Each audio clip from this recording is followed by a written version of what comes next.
Hey, how's it going? I'm going to be showing y'all how to check the vapor barrier for leaks. I've been having this problem on this specific door here for about a year now. Periodically when it rains or I go through the car wash, you know, this will get wet, and how I know it gets wet because, you know, these windows will get foggy and whatnot, and so it just gets slightly damp, and that just needs to be addressed to prevent mold and mildew. So I'm going to show y'all how to check this. Alright, so tools we need for this job are some plastic pry tools and a Torx bit. And so the first little part, I already did this, but take your little plastic pry tool, you know, be gentle, pop this end out, and it just pops right, it goes pop, pop, pop, and you just pull it right out. And there's little tabs, so little tabs here, so just be careful not to break those when you're taking this out. Preserve your nice trim. And so the next part is you got this Torx here, this Torx here, and then you got one, you got one under this. You can take this out, so I have a little metal sensor type tool for that. That's thin enough to get under there. And then underneath here, feel around for it. There's one here. I'm missing the cap, but there's one here as well. So that's what we're gonna remove, and then I'll get back to y'all. All right, so I got that popped out, and it's connected by a little thing there. I'll just carefully remove this, and then all these screws here, they're all T20. So just to be specific, just to help y'all out, so you know which Torx bolt to use. Alright, so the screws are removed here. So the next step, take one of your little pry tools, right? And so then there's these, you want to pop out the little, you know, the plastic rivets or whatever that go into the door that actually hold this thing on it. And it's common that they do break in this process, so just don't be shocked if they do. And you know, every parts retailer online that sells BMW parts sell these things, and they're so cheap. So sometimes I'll just go on and order a dozen and be like $2. So don't be shocked if any of them break on removal or reinstallation. And so I just wedge it in there like that, and just kind of, it's kind of not a good sound, but you just kind of go around. I guess mine's not held in by very much, but so you pop those out. And so it's kind of a little bit tricky to do with one hand, but I'll try my best.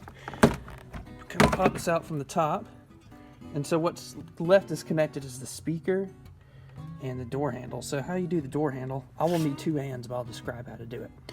Pull the door handle, then you pull that up and out. So I'll do that real quick. And this one is for sure bad, and it's honestly quite frustrating. I mean, you can see all that all down there is loose. The bottom, this is the most common, that's loose. So, and that butyl's pretty fresh. Same thing with this vapor barrier. So what I'm gonna do is I'm gonna get a hair dryer and just kind of heat it up, reheat it. Seasons have changed, so maybe that just the cold has let it unadhere from the foam here. But I'm gonna heat it up and stick it back on, just see how it does, and we'll just go from there. And it's just pretty disappointing because this doesn't really happen on other cars that use plastic sheets and glue, but you know, BMW got to use freaking egg carton foam and butyl rope. So the next step in this little process is, this is totally optional, but you know, I had some of this butyl rope laying around. Good thing about it is you can get it at pretty much any auto parts store. You know, it's like because they use it for windshield adhesion and whatnot. So what I did, I strategically added a little bit of butyl in a few places just to help promote some adhesion where I could in those troublesome areas. So next part, I'm gonna take my little hair dryer here. A heat gun would definitely be better, but this is what I have. And so what I'm gonna do is I'm gonna heat up the butyl where it's unadhered, even heat up the foam. And once that's good and hot and warm, this is probably a good idea. if you have a roller, like wallpaper roller, or just something similar to this, heck, even like a rolling pin, use it to, you know, help, you know, adhere it on, stick it on, and get a good contact on that adhesion. So, see y'all in a second when I get done with that part.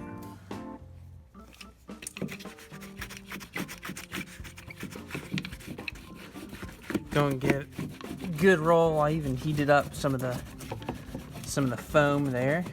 Sorry for the shaky video, but you get the point. So I got it good and stuck on, good and rolled. So what I'm gonna go over it even one more time with the hairdryer, getting that metal warm, getting the foam warm, getting the butyl warm. I just feel like it's gonna get a much better stick if everything's warm and just supple, and it kind of reconstitutes the butyl that's already on there. So.